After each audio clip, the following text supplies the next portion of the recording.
মেয়েকে হারানোর পর থেকে আমি ঠাকুর ঘরে ঢোকাই বন্ধ করে দিয়েছিলাম, পুজো আর্চনা করা বন্ধ করে দিয়েছিলাম।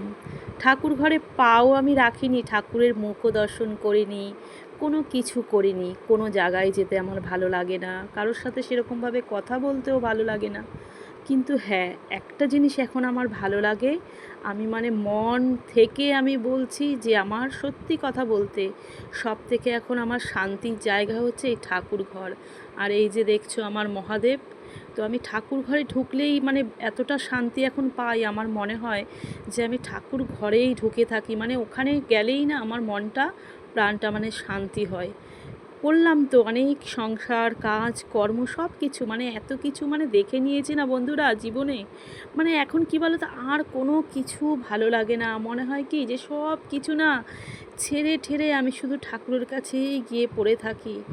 মানে কি বলবো তোমাদেরকে, আর যে যেই ঠাকুরকে আমি আর মানে ঢুকবই না ঠাকুর ঘরে, জানি না ঠাকুরের এটা কি মহিমা, যে এখন আমার সত্যি কথা বলতে শান্তির ঠিকানা হচ্ছে কি বলো তো, আমাদের এই ঠাকুর ঘরটা।